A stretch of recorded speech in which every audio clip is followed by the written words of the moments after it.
आसमां में खिड़कियों से देख तो पहाड़ों को यूं छोटे से लगे है कितने बड़े जो हो सामने।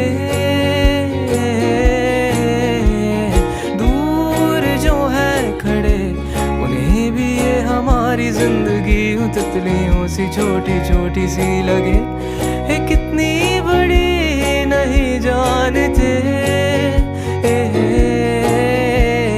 खाली घर तेरा ये चाबियों की गूंज ऐसे तुझे डरा रही, तू डरना नहीं।